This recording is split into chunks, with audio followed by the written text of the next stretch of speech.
ما خيب الله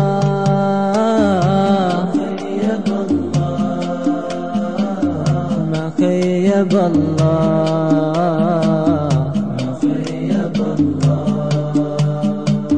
ما خيب الله رجاء الراجي ولا خاب مسعى فاز من قد قصد به فيهنى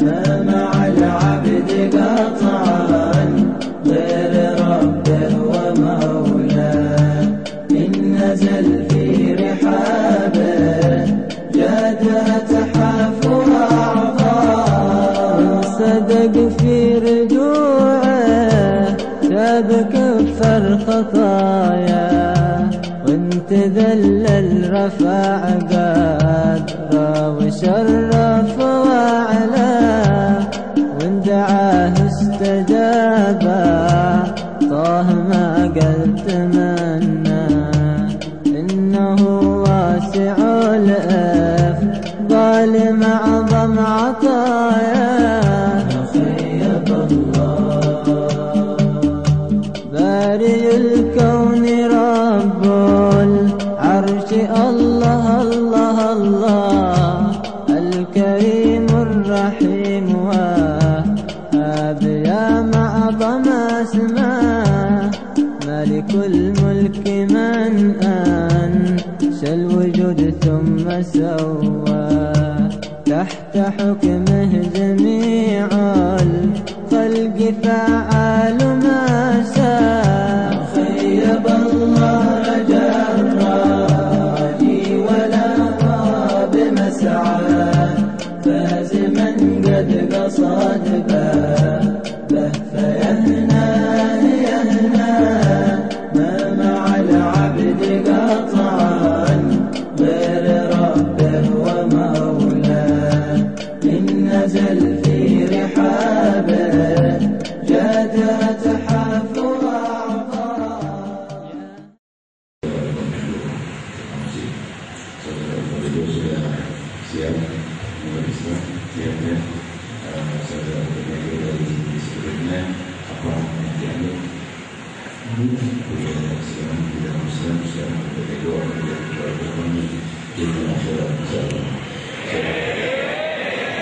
ikuti ucapan saya. Asyhadu an la ilaha illallah wa asyhadu anna Muhammad Rasulullah. Aku bersumpah tiada Tuhan selain Allah, dan aku bersumpah Nabi Muhammad utusan Allah. Alhamdulillah. Saudara kita yang baru, kita berikan nama yang bercahaya baginya, yaitu Muhammad Salihul Muhammad keselamatan yang bercahaya, semoga hari ini penuh bercahaya. Allah singkir dan segala fitnah, segala halangan, segala rintangan dalam hidupnya, diberikan kemakmuran dunia dan akhirat. Saudara Muhammad Salihul semoga dalam kebahagiaan selalu. Saudari Raisa kita yang akan masuk ke dalam menjadi saudara kita muslimah, saudari Raisa kita, apakah sudah siap menghadap Islam? Alhamdulillah. Saudari Raisa ikuti ucapan saya. Asyhadu an la ilaha illallah wa asyhadu anna Muhammad Rasulullah. Aku bersumpah tiada Tuhan selain Allah, dan aku bersumpah Nabi Muhammad utusan Allah. Alhamdulillah. Masalah kita baru dari saya, semoga diberi kemakmuran dunia dan akhirat. Cahaya yang kita berikan untuk saudara Raisa ini adalah Fatimah Sama, Fatimah cahaya angkasa yang cahaya langit, selalu berubah, selalu cahaya yang dalam hari-harinya selalu berubah cahaya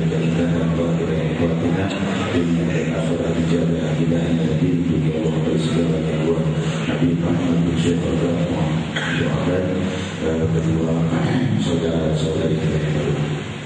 Bismillahirrahmanirrahim. Allahumma shalli wa sallim wa barik wa akrim ala hadha an-nabiyil karim wa ala alihi wa sahbihi ajma'in. Allahumma barik lahuma wa futuhal 'arifin wa futuhal 'arifin ya sayyidina Muhammad sayyidil mursalin wa lahuma qabla darajat wa qabla al-mawdud ya sayyidina Muhammad sayyidil sadat ya rabbana ya karim ya sayyidil qaumin wa sayyidil mursalin wa alil zahirin tayyibin wa ashabil akhirin ya rabbana ya karim. Allahumma barik lahuma ya rabb bi jahi hadha an-nabiyil karim. Allahumma barik lahuma ya Allah. Allahumma tsabbit al-iman lahuma. Allahumma tsabbit imanahuma. Allah ya Allah ya Allah tsabbit iman. Allahumma ahyahuma bil-islam.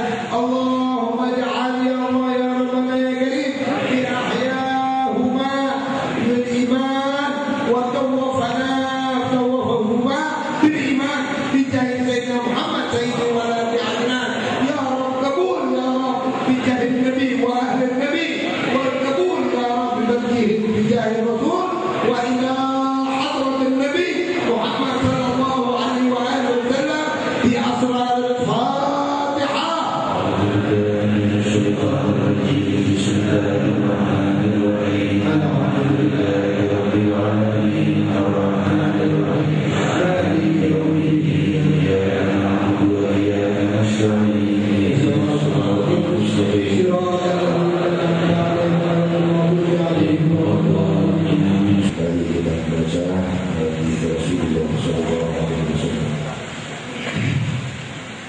Qala Rasulullah sallallahu alaihi wasallam Adakum ahlul yaman hum araqu afidatan wa qalyan quluban al-imanu yaman wal hikmatu yamaniyah. Qala Rasulullah sallallahu alaihi wasallam Allahumma barik lana fi syamina. Allahumma barik lana fi yamanina. Qalu ya Rasulullah wa fi najdina. Allahumma barik lana fi syamina. Allahumma barik lana fi yamanina. Qalu ya Rasulullah wa fi najdina.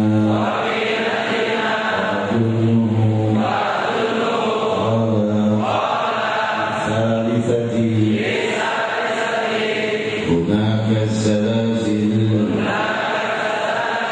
والفتن وبها يخلق قرن الشيطان.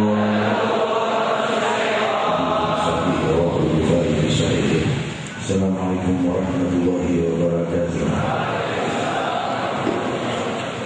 حمدا لرب خصنا بمحمد وأنقذنا من ظلمة الجهل والدياجير. الحمد لله الذي هدانا بعبده المختار من دعانا إليه بالإذن وقد نادانا. لبيك يا من دلنا وحدانا صلى الله وسلم وبارك عليه. الحمد لله الذي جمعنا والذي أحضرنا والذي قد خصنا بمحمد صلى الله عليه وسلم لبعض puji kehadirat Allah Maha Raja Tunggal dan Abadi di alam semesta yang Maha menghadapi seluruh hambanya dan melihatnya setiap waktu.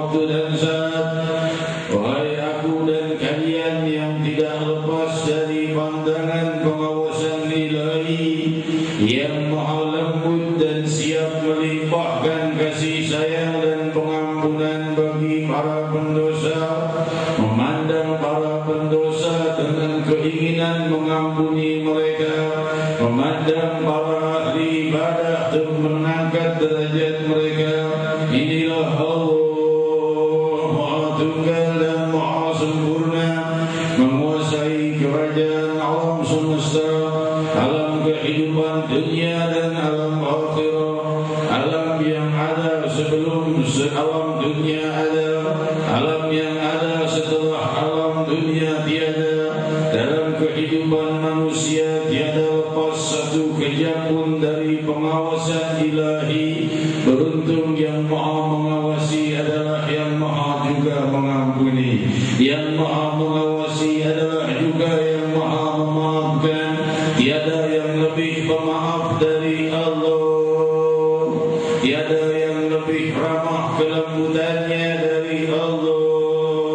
Oleh sebab itulah Rabbul Alamin Subhanahu wa ta'ala menjadikan perbuatan musibah dan cobaan kesedihan hambanya adalah penghapus bagi hambanya yang malas beristighfar. Adakah yang lebih indah dari Allah? Tiada yang tidak indah dari perbuatannya.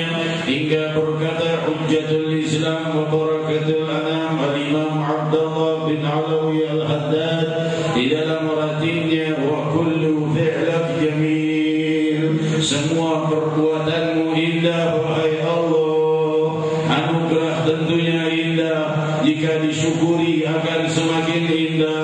Musibah adalah penghapusan dosa, maka kepahitan hidup dalam musibah adalah obat untuk mencapai kebahagiaan yang kekal. Maka adakah perbuatannya yang tidak indah? Mereka yang masih menyembah selainnya masih tetap dinanti taubatnya untuk kembali kepada keluhuran. Sejauh-jauh hamba pada kejahatan dan kegelapan, namun Rabbul Alamin masih tetap tidak akan pernah menutup pintu pengampunannya. Terus yang tiada yang lebih luas di alam lebih dari pengampunan Allah Subhanahu wa ta'ala sampai kepada segenap makhluknya. Rahmati wasa'at kulla syai', rahmatku sampai pada segala sesuatu. Semua yang ada di alam semesta ini mendapat kelembutan ilahi. Demikian janji Rabbul Alamin. Dan Allah menciptakan seluruh kehidupan. Wa khalaqallahu kulla dabbatin min ma'in, Allah menciptakan seluruh kehidupan ini dengan campuran air. Wa minhum man yamshi ala batnihi, wa minhum man yamshi ala rijlain, wa minhum man yamshi ala arba'. Allah Subhanahu wa ta'ala berfirman, Allah yang mencipta seluruh kehidupan dan semua yang ada di alam dari yang hidup di muka langit dan bumi ini. Dan Allah menciptakan mereka ada yang berjalan dengan perutnya seperti ular misalnya. Faminhum man yamshi ala batnihi, faminhum man yamshi ala rijlain. Di antara makhluk itu yang pencipta ada yang pencipta berjalan dengan kedua kaki. Wa minhum man yamshi ala arba', dan ada juga yang berjalan dengan empat, yaitu tangan dan kakinya. Wa khalaqallah, dan Allah Subhanahu wa ta'ala mencipta dengan kehendaknya. Hadirin hadirat yang dimuliakan Allah, Al-Musawwir, yaitu yang maha melukiskan, menggambar penciptaan dan konstruksi setiap makhluk. Konstruksi daripada kehidupan dunia, konstruksi langit, konstruksi penciptaan sel seluruh manusia yang dibangun dengan pembangunan multi sempurna, dan konstruksi penciptaan lautan, daratan, bahkan setiap butir sel yang dalam setiap butir sel itu ketika dibesarkan terlihat ada sel-sel pengaman di dalamnya, ada bagian-bagian penerima zatnya, ada bagian penyerap mineral dan pembuangnya. Demikian dalam setiap sel. Hadirin, setiap itu konstruksi diatur oleh yang maha tunggal dan maha abadi. Inilah kerajaan langit dan bumi yang rajanya tunggal dan abadi. Sebelum alam semesta ada, hingga alam ini ada, hingga alam ini sirna, dia maha ada, lepas dari keterikatan waktu dan tempat, lepas dari segala keterikatan segala daripada apa yang ada pada makhluknya. Laisa kamitslihi syai', tiada sama Allah dengan segala sesuatu seraya berfirman, kullu nafsin dha'iqatul maut wa innama tuwaffawna ujurakum yawmal qiyamah wa man zuhziha 'anil nar wa udkhila al-jannata faqad faz, dzalikal fawzul 'azim. Semua yang hidup pasti merasakan kematian. Ingatlah wahai yang hidup, pasti datang pada kita kematian. Tidak ada yang lebih pasti daripada kematian dalam kehidupan kita. Ma tadri nafsun madza taksibu ghadan, wa ma tadri nafsun madza taksibu ghadan, wa ma tadri nafsun bi ayyi ardin tamut. Manusia tidak tahu apa yang akan dia perbuat esok. Ia boleh berencana dengan perencanaan paling sempurna, barangkali hanya gara-gara satu butir seekor lalat yang masuk ke matanya atau seekor nyamuk kecil yang masuk ke matanya, programnya 10 tahun terhalang karena matanya menjadi buta. Hal ini bisa berubah dalam sekejap kecil saja. Kalau nyamuk masih besar, baru kalau kena virus kecil yang tidak terlihat mata menyerangnya, tak serum malaria entah yang lainnya, maka hancur leburlah seluruh rencana yang akan dikerjakan esok. Wa ma tadri nafsun madza taksibu ghadan. Manusia tidak tahu apa yang akan terjadi padanya di hari esok. Esok yang akan terjadi kita tidak tahu pasti. Bisa saja merencanakan, bisa saja meramalkan, tapi pasti tidak ada yang pasti. Wa ma tadri nafsun bi ayyi ardin tamut. Manusia itu tidak tahu bahkan di mana dia akan mati. Di lautankah, di daratankah, di tengah-tengah apikah, di timbun-timbunankah, di gunungkah, di rumah sakitkah, dia tahu di rumah atau di jalan atau di negerinya atau di tempat lain, dikenal orang atau tidak dikenal orang, dikuburkan dengan baik atau terbuang begitu saja. Wa ma tadri nafsun bi ayyi ardin tamut. Di mana dia wafat pun dia tidak tahu. Maka yang Maha tahu Allah, Maha tahu kejadian esok, Maha tahu di mana kita akan wafat, dan masih terus melihat kita setiap waktu dan saat. Dan Dia yang Maha baik, Dialah Allah Subhanahu wa Ta'ala, Dialah yang Maha indah, Dialah yang Maha berkasih sayang, Dialah yang Maha lembut, yang Maha memanggil setiap ruh dan jiwa untuk mencapai keluhuran. Jangan tertipu dengan siang dan malam, jangan tertipu dengan kesusahan dan kesenangan, jangan tertipu dengan harta dan ataupun kemiskinan, jangan tertipu dengan segala kejadian. Yang Maha memiliki kejadian yang akan datang adalah Allah Subhanahu wa Ta'ala. Ingatlah hidup, kita berusaha dengan kemampuan kita, tapi ingatlah semuanya ditentukan oleh Yang Maha menentukan. Berusahalah dan berdoalah, itulah hal yang terbaik yang kita jalankan, dan itulah perbuatan orang yang paling beruntung. Tiada orang yang lebih beruntung melebihi orang yang banyak berdoa, karena Rasulullah SAW bersabda, diriwayatkan oleh Imam Bukhari dalam kitabnya Adabul Mufrad, a'jazun nas a'jazuhum bid-du'a. Orang yang paling lemah adalah orang yang lemah dalam berdoa. Makin lemah seseorang, makin dikit dia berdoa, makin lemahlah dia. Diombang-ambingkan penyakit, diombang-ambingkan siang dan malam. Datang fitnah terguncang, datang ujian terguncang, datang kenikmatan terguncang, datang musibah terguncang, datang ke teman terguncang. Tidak ada teman, bingung juga. Ada teman, bingung juga. Sendiri tidak enak, bersama teman ada saja masalah terus muncul, karena jiwanya tidak mau mengikat bagian, menyambung hubungan dengan Allah Subhanahu wa Ta'ala. Maka Rabbi, sambungkanlah jiwa kami dengan cahaya keindahan-Mu, ya Rahman, hingga kami menjadi orang yang kuat melewati semua samudera kehidupan yang demikian dahsyat gelombangnya, kami tidak terombang-ambingkan oleh ombak hingga timbul dan tenggelam di dalam kehidupan yang kami lewati, tapi selamatkan kami di bahtera Sayyidina Muhammad. Jangan biarkan kami satu persatu sendiri di dalam rakit perahu kecil yang sebentar berbalik lantas timbul dan tenggelam, dan sebagian tenggelam dalam kemurkaan-Mu dan sebagian selamat dengan susah payah. Naikkan kami pada bahtera penyelamat terbesar rahmatan lil alamin Sayyidina Muhammad sallallahu alaihi wasallam, yang Kau tunjuk sebagai pembawa kelembutan dan kasih sayang, orang yang paling berbudi pekerti indah kepada yang muslim dan kepada yang non-muslim, kepada musuh dan kepada teman. Tidak ada orang yang lebih ramah yang kita ketahui melebihi dari Nabi Muhammad SAW. Sangat ramah bahkan kepada musuhnya. Diriwayatkan di dalam sirah Ibn Hisham, ketika Rasul sallallahu alaihi wasallam keluar dari rumahnya, di situ Abu Jahal sudah menunggu dari kejauhan, sudah menggali lubang agar Rasul jatuh terperangkap dalam lubang dan celaka, dan dia akan menertawakan seorang Rasul masuk dalam perangkap.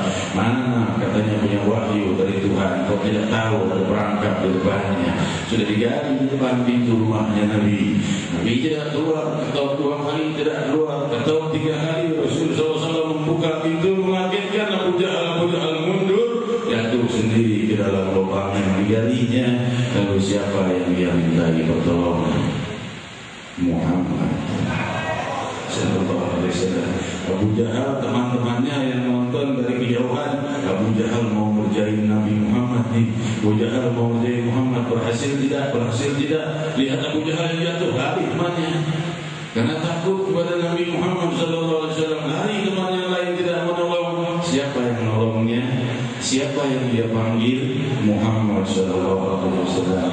Ya Muhammad, tidak salah kau gali lubang untuk mencelakakan Nabi Muhammad, dan kau minta bantuan kepada Nabi Muhammad setelah terpuruk sendiri. Maka tangan itu pun terulur untuk mengangkat tangan Abu Jahal, padahal itu musuhnya yang paling selalu menghalangi dakwah beliau, diangkat dan diselamatkan oleh Nabi Muhammad SAW, menyelamatkannya dari perangkap yang dibuatnya untuk mencelakakannya sendiri. Kenapa?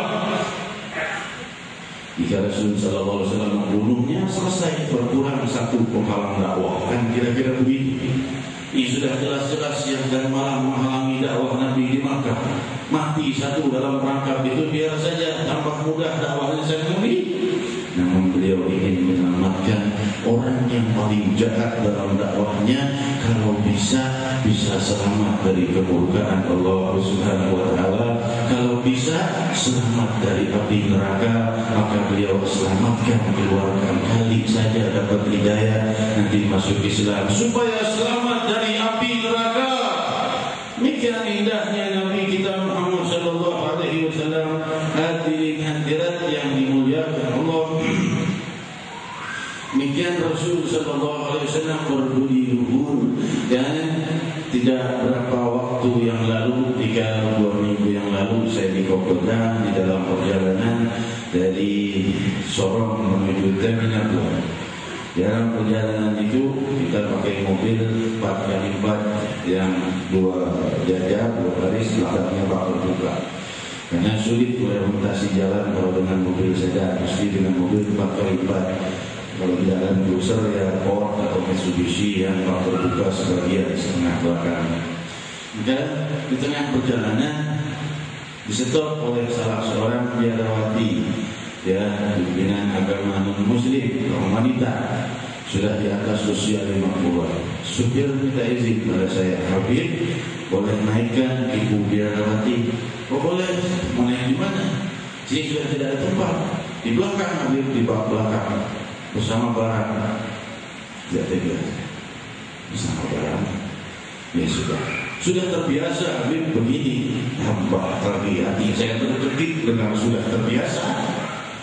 Seorang biarawati, pendaki pada agama keyakinannya sendiri, ia jalan sudah terbiasa duduk di bak belakang dari kampung ke kampung untuk menyebarkan keyakinannya. Tidak salah kalau seandainya agama non-muslim yang maju, karena para dai non-muslimnya hanya sembunyi saja di kota-kota besar, tidak mau dulu seperti mereka. Maka jangan salahkan mereka kalau muslimin semakin mundur, karena para dai-nya juga semakin mundur. Maka tentunya ketika supir mengatakan dia sudah terbiasa, makin sakit hati saya. Bukan makin tenang, makin sakit. Subhanallah. Tidak lama hujan gerimis. Dan gerimis makin besar, saya tidak tahan, jangan berhenti, supir berhenti. Ada apa Habib? Saya mau pindah ke depan biar dirawatinya pindah belakang ke depan. Tempat saya mau pindah ke belakang. Habib yang bayar mobil ini, Habib mau pindah ke belakang, tidak bisa begitu. Saya katakan dia orang tua, beda agama, dia lebih tua dari saya. Rasulullah SAW menghargai yang lebih tua, maka dia pun tidak mau turun. Saya katakan ibu naik ke depan, tempat saya di depan, saya mau pindah ke belakang.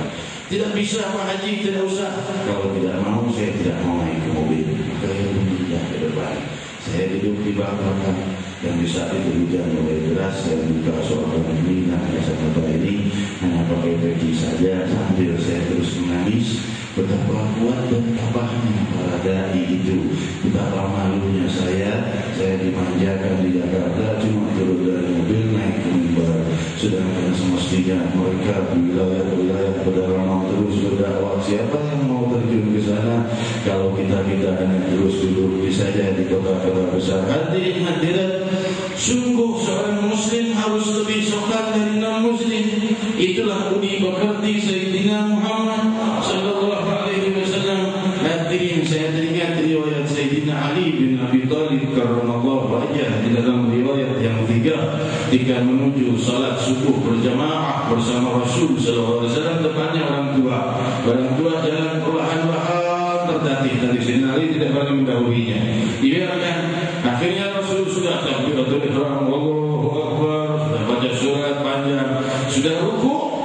Maka rukuknya Rasulullah SAW lama sekali sampai Sayyidina Ali sampai, barulah Sayyidina Rasulullah SAW tidak meneruskan salat. Selepas salat salam, ditanya oleh para sahabat, ya Rasulullah, wahai Rasulullah SAW, sungguh kali ini rukukmu beda kok lama sekali. Rasul berkata, Jibril menahan bahuku untuk tidak mengangkat kepala i'tidal untuk menunggu Ali bin Abi Thalib karena adab dan kesopanannya pada yang lebih tua darinya. Ditahan untuk tidak boleh bergerak dari rukuk sampai Sayyidina Ali datang masuk ke shaf supaya tidak ketinggalan rakaat. Inilah kerukunan umat beragama yang mesti dijalin oleh muslimin, disadarkan kembali bagaimana budi pekerti Nabi Muhammad SAW pada yang sesama agama dan yang di luar agamanya. Hadirin hadirat yang dimuliakan Allah, sesampainya saya di wilayah-wilayah yang semakin mendalam, wilayah Kokoda, wilayah Nedes dan lainnya, wilayah-wilayah itu sudah ratusan tahun tidak dimasuki para habaib. Tapi siapa yang memasukkan ke tempat itu Islam? Jika ditanya adalah para habaib dari Hadramaut yang datang dari Ujara, dari Al-Habsyi, Al-Sagrah, Al-Syafiri dan lainnya. Masjid-masjid mereka ada yang disebut Masjid An-Nur, dan juga Kampor, satu suku besar wilayah yang namanya Babu, yaitu Babu itu dulu namanya Babu Salam, karena masuknya orang-orang berdakwah pertama kali di Babu. Sebagian mengatakan di Fakfak. Kenapa disebut Fakfak? Fakfak adalah bahasa Amiyah Adramiyah yang artinya rebana. Karena di saat itu disambut dengan rebana ketika datangnya para habaib dari Gujarat yang berasal dari Hadramaut, dari keluarga Syatri, Al-Hamid dan lainnya dari Hadramaut Yaman.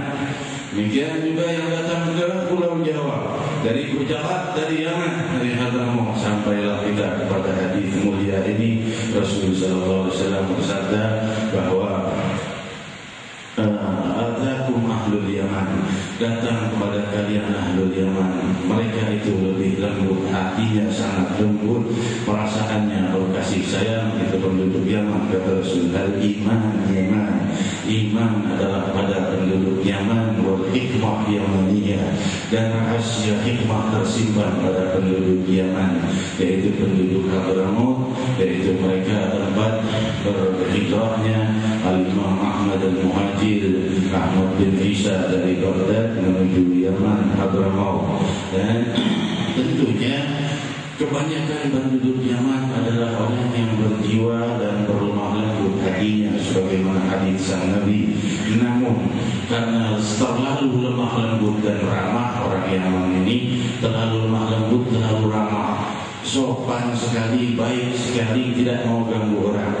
Namun karena perbuatannya yang seperti itu, maka sekarang banyak para teroris yang masuk ke Yaman, sembunyi di situ, karena orang-orang Yaman tidak suka bermusuhan, tidak suka sangka buruk. Jadi sekarang nama Yaman buruk, dikatakan Yaman itu sarang teroris. La wallah, asli para ulama ahli Yaman dari sejak abad berabad-abad yang lalu didakwahi pertama kali oleh Sayyidina Ali bin Abi Thalib karramallahu wajhah dan Sayyidina Mu'adz bin Jabal radhiyallahu anhu. Sayyidina Mu'adz bin Jabal ke Yaman Utara dan Sayyidina Ali ke Yaman Selatan Hadramaut. Demikian dakwah mereka dua para sahabat ini membuka Yaman menjadi wilayah muslimin, dan disadarkan oleh Rasul, beliau berdoa, Allahumma barik lana bi Syamina, Allahumma barik lana bi Yamanina. Wahai Allah, beri keberkahan pada wilayah Syam, wilayah Surat-Idus, wilayah Jordan dan sekitarnya. Wa bi Yamanina, dan keberkahan untuk wilayah Yaman. Kenapa?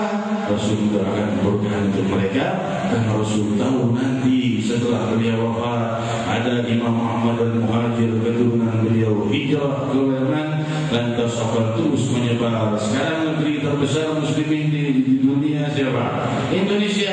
Siapa yang membawa Islam ke Indonesia? Penduduk Yaman, dari Al-Hamid, dari Al-Sagaf, dari Al-Habsyi, dari Al-Syatiri. Kemana? Ke pedalaman Papua, ke Pulau Jawa. Rela mereka berdakwah dengan main wayang, mengenalkan kalimat syahadah. Mereka berjuang dan berdakwah dengan kelembutan, tanpa senjata, tanpa kekerasan, tanpa pasukan. Mereka datang dengan kedamaian, dengan kebaikan. Di wilayah Kokoda saya bertemu dengan Imam Sewatori, salah seorang imam dari wilayah Sewatori, yang mengatakan, Habib, tolong kunjung ke tempat kami di Sewatori, karena di sana juga ada masjid yang dibangun oleh Al-Syatiri kira-kira 3-4 abad yang silam dan tidak pernah dikunjungi lagi oleh para habaib. Saya bilang, insya Allah saya datang. Lalu saya tanya, berapa lama perjalanan ke sana? Cuma 4 jam berjalan kaki.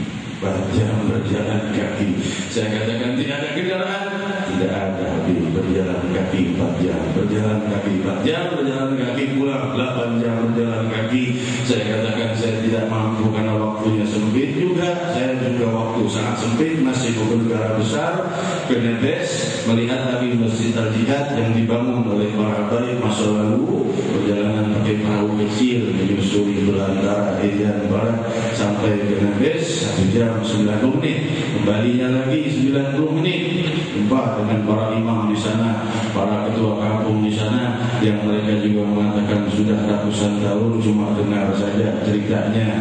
Habib tidak pernah ada lagi kunjungan ke sana. Saya malu, bukan apa-apa. Kita sudah pakai speedboat, kita sudah pakai motor sekarang, motor boat di situ.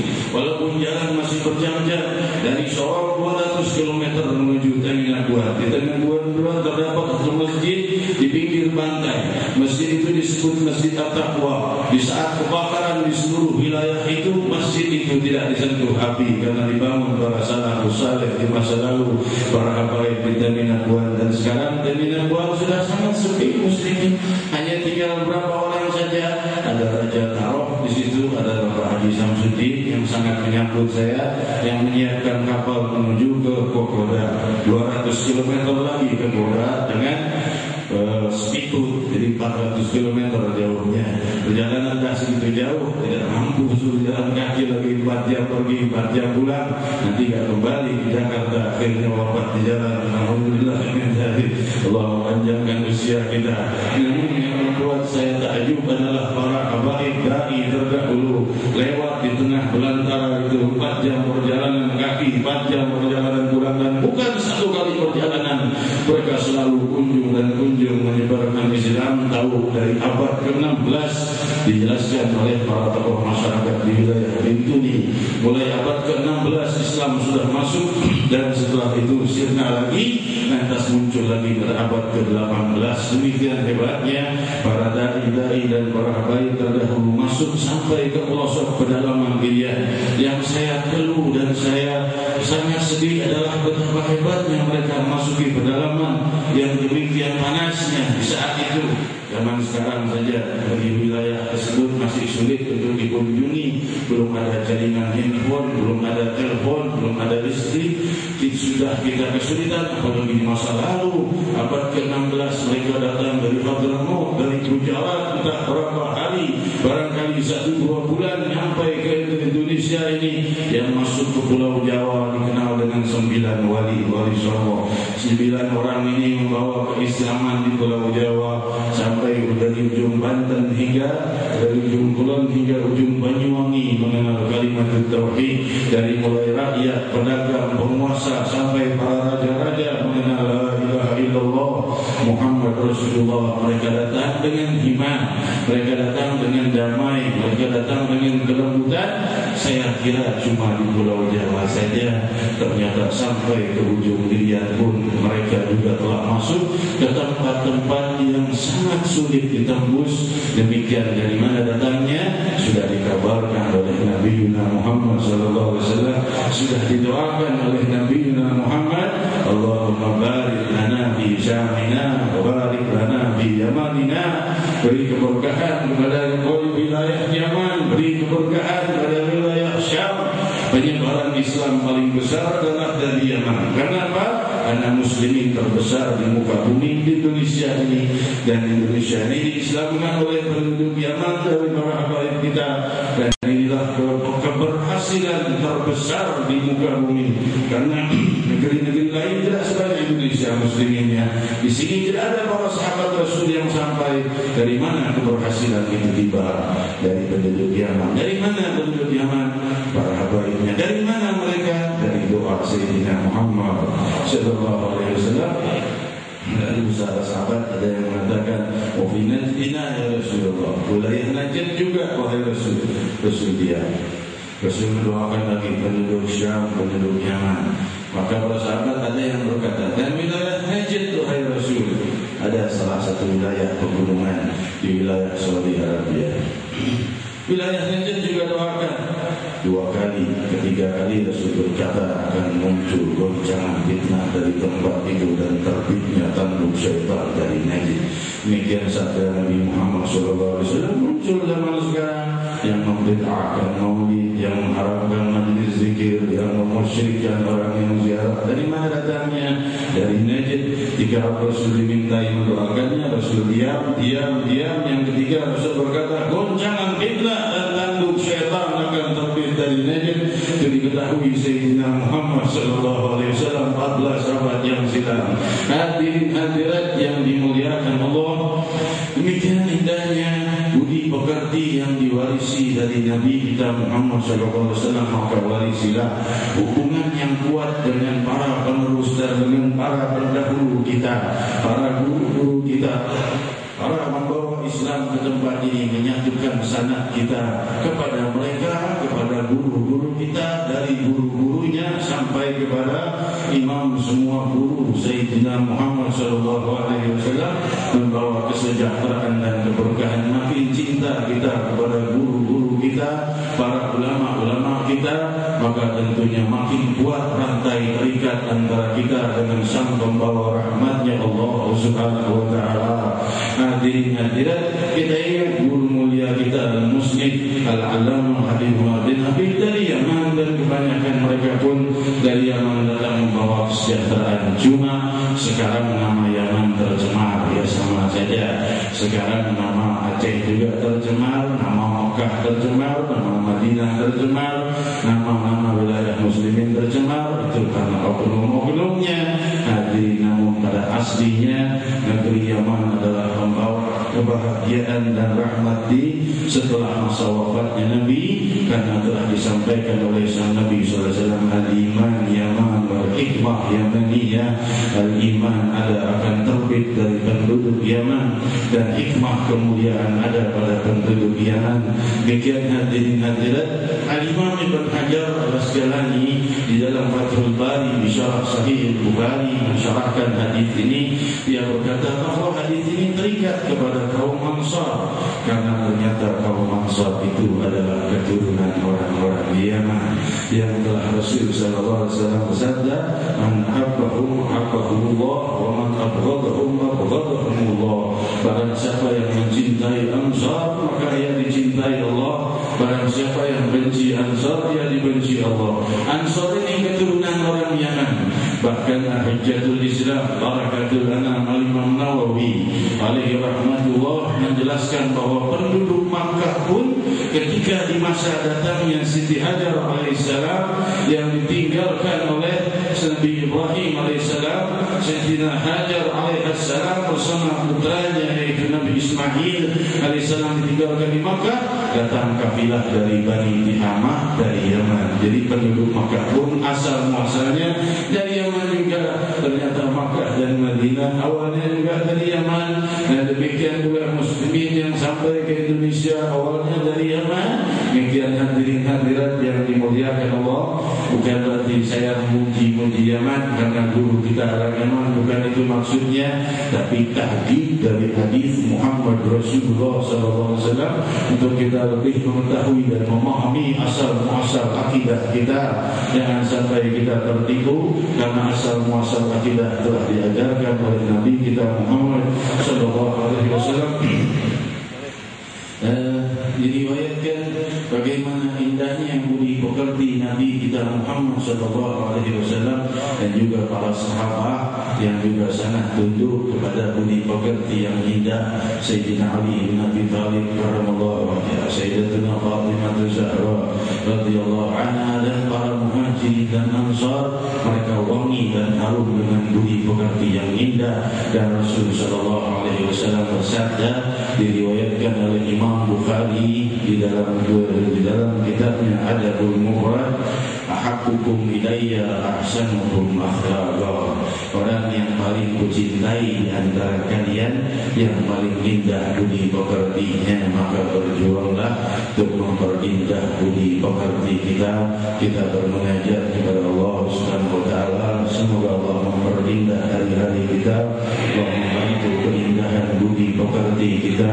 Tapi sungguh hati ini keras dari bermunajat. Lebih kami rindu untuk memperbanyak doa dalam tangis kehadiratmu.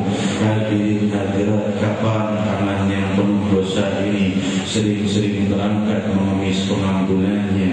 Kapan mata yang penuh dosa ini sering-sering mengalirkan air mata kepada Allah, merindukan Allah, memohon maaf kepada Allah, haru kepada cinta dan kenikmatan Allah? Berapa banyak daripada detak nafas kerinduan kita kepadanya, berapa banyak kalimat keluar dari lidah kita memujinya, berapa banyak dalam pemikiran kita yang mengingatnya. Karena lidah kita ini berbicara dan diam, tapi alam pemikiran tidak bisa diam. Alam pemikiran terus berbicara, karena tidak didengar, tapi tidak didengar oleh manusia. Allah mendengarnya. Kalau lidah kita bisa ditahan tidak bicara, kalau pemikiran terus bersuara didengar oleh Allah Subhanahu wa taala. Kalau tidak didengar oleh telinga manusia, maka kata-kata apa yang terus terlantun dari pemikiran kita? Kata-kata yang dicintai Allah atau lintasan pemikiran yang dihinakan Allah? Barangkali kita di dalam sujud masih lintasan pemikiran kita mengoarkan dan mensuarakan hal-hal yang hina di mata Allah Subhanahu wa taala. Hadirin hadirat, jadikan tempat sujudmu basah dengan air matamu dalam doa dan munajat. Jadikan kedua pipimu ini menyaksikan air mata munajatmu. Jadikan tangan kirimu selalu bersatu dengan tangan kanan dalam doa dan munajat, manggil namanya yang maha luhur, yang maha mengetahui kejadian esok dan maha mengetahui apa yang akan terjadi pada kita. Kullu nafsin dha'iqatul maut, dan semua yang hidup pasti merasakan kematian. Tsumma tuwaffawna ujurakum yaumal qiyamah, lalu dibalaslah amal-amal perbuatannya di hari kiamat. Berapa banyak perbuatan baikku wahai Allah, berapa banyak perbuatan jahatku. Sungguh dosa-dosa jauh lebih banyak dari pahala, namun kau melipat gandakannya 10 kali lipat. Namun tiada satu hamba yang bisa menginjak surga sebelum putus seluruh dosa-dosanya. Maka kemana tempat kami sebelum dosa itu terhapus, wahai Rabb? Satu dari dua tempat, pengampunanmu atau api neraka untuk menghapusnya. Wahai Allah, kami mohon pengampunanmu ya Rabbi ya Rahman. Jika kau belum maafkan kami dalam kehidupan ini, maka pasti kami melewati penghapusan di dalam api neraka. Kami meminta, wahai yang maha mendengar dan maha menjamu kami di istana keridhaan-Mu. Wahai Allah, wahai hadirin hadirat yang hadir di malam agung ini, kau tiada akan bisa menyeru Allah kecuali diizinkannya. Kau telah diizinkannya bergetar bibirmu memanggil namanya. Maka dengan izin itu masuklah ke dalam tabur ridha, masuklah ke dalam gerbang keridhaan untuk membuka hati kita dengan cahaya keindahan namanya. Faqulu jami'an ya Allah, ya Allah, ya Allah, ya Allah, ya Allah, ya Allah, ya Allah, ya Allah, ya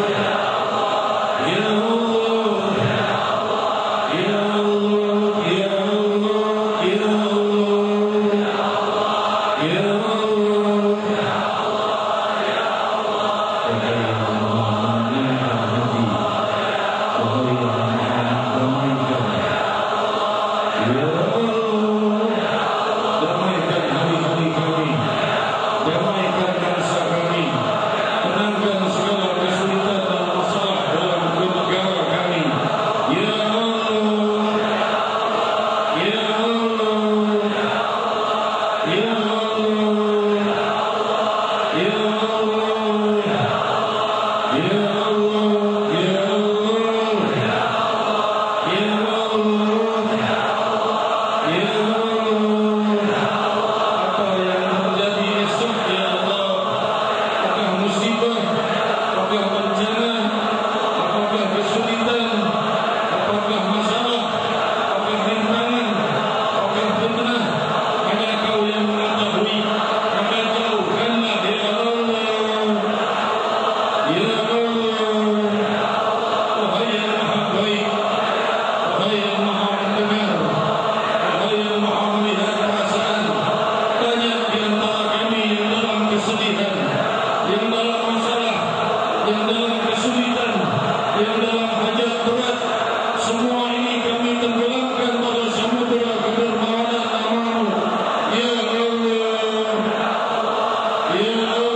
La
Saya mohon doa untuk dilimpahi afiah dan rahmah.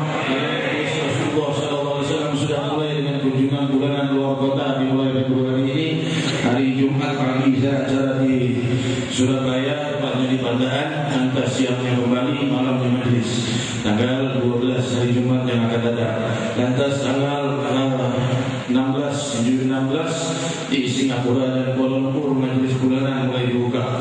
Tanggal 23 di Denpasar Majlis bulanan terus dibuka. Lantas tanggal 21 juga di Palembang Majlis bulanan akan terus dibuka. Kunjungan terus dan akan menyusul Majlis Banjarmasin setiap hari Minggu sebulan sekali. Berangkat pagi pulang siang akan mulai dibuka dan seluruh wilayah sedikit demi sedikit akan terus tercancap daripada panji Majlis Rasulullah SAW dan dakwah Nabi kita Muhammad SAW. Untuk wilayah Irian sudah lebih dari 20 wilayah yang ditancapkan padanya umbul-umbul Majlis Rasulullah SAW karena sudah dikunjungi santri-santrinya dalam perjalanan. Esok akan meluncur dari Sorong, sudah tiba di Sorong 40 orang, dari Bintuni, dari Ransiki, dari Teminaguan, dari Kokoda, dari Neves, 40 orang bersama Kiai Mabuyaki akan naik kapal laut seminggu baru nyampai di sini karena keterbatasan kebiayaan maka terpaksa kita memilih angkutan laut. 40 orang akan berangkat dan insya Allah di sini juga sudah lebih dari 30 yang ada di sini dari Kokoda. Mereka kelak akan kembali ke sana untuk mengembalikan lagi dakwah salaf yang 4 abad yang silam telah mulai hampir padam, namun dengan keberkahan dakwah sang Nabi SAW Allah SWT akan makmurkan insyaAllah dalam waktu yang dekat. Seluruh wilayah Irian Barat akan kembali pada panji Sayyidina Muhammad SAW. Amin Allahumma amin. InsyaAllah berapa hari yang akan datang, berapa minggu lagi, 26 Februari, konsentrasikan, kabarkan teman-temanmu. Kita akan mengumpulkan sebanyak-banyaknya seluruh jemaah muslimin muslimat, tiap teman-temanmu, saudara-saudaramu, yang bersatu dan berdoa dan berzikir, mulai rakyat sampai pimpinan tertinggi di hari Maulid Sayyidina Muhammad SAW. Saya menjadikan hari itu hari paling dahsyatnya doa dan gemuruh lafaz Allah SWT yang dihadiri dari mulai rakyat sampai pimpinan tertinggi hadir dalam zikir jalalah di hari Maulid Sayyidina Muhammad SAW. InsyaAllah semakin dekat waktunya Jakarta menjadi kota kedamaian Sayyidina Allahumma amin. Mari kita berdoa bersama, bertawassul kepada Ahlul Badr untuk kedamaian dan keamanan dari segala musibah. Semoga Allah jauhkan musibah, hujan yang membawa musibah dijauhkan, didatangkan hujan yang membawa rahmah. Amin. Fadhal mashkura. Allah kita baca untuk yang Muhammad itu waktu dan Abdullah bin Zaid al-Attas. Semoga Allah SWT memuliakan di alam barzakh. Ya Syarifah Suraya binti Hamid al-Bah. Semoga Allah SWT memuliakan di alam barzakh bersama para malaikat. Dan saudara kita yang wafat malam minggu yang lalu di Majlis kurang habis wafat Ahmad Subhan bin Ahmad Fauzi, keluar dari Majlis malam Ahad wafat semalam ini. Terusnya pastilah sedang bersama Rasulullah SAW. Dimuliakan oleh Allah Subhanahu wa taala semua yang wafat dan juga kerabat dan kerabat keluarga kita yang wafat dan imam kita dimuliakan oleh Allah bersama Nabi dan para sahabat ya Rahim ala hadiniya wa ala dunyati salihah wa ila hadratin Nabi sallallahu alaihi wasallam. Kita doakan juga saudara-saudara kita yang sakit dan yang mohon untuk putranya diberi keberkahan. Tidak lupa pada saudara-saudari kita yang baru, semoga dilimpahi keberkahan dan kebahagiaan dari Allah SWT. Amin Allahumma amin. Doa itu kita mintakan kepada Nabi Mustafa SAW.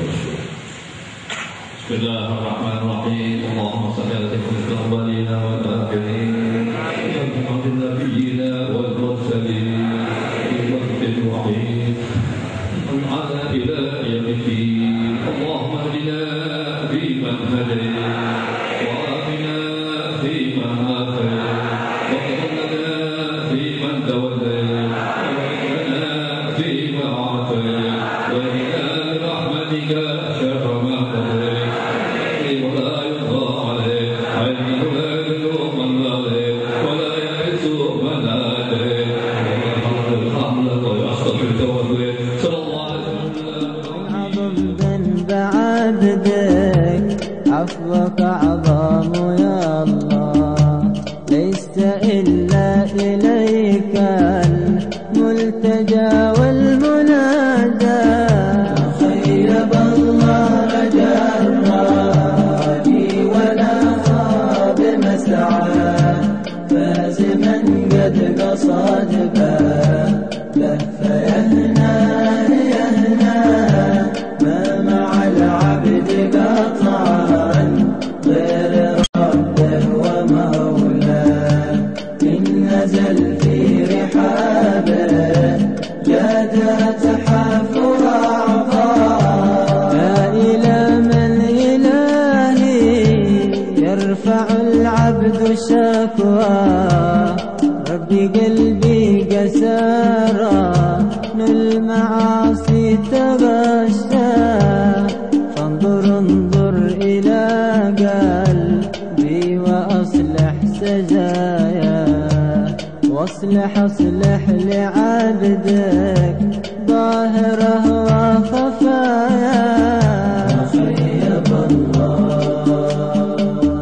وتوله بمحض الجود دنيا واخرى واجمع الشمل بالهادي وجد لي بلقياه وفر الحظ من سعدي برؤية محيا مع رضوانه الأكبر وأصفى المصافى ربي صلي عليه وآله ومن كان والاه خص صحبه وتابه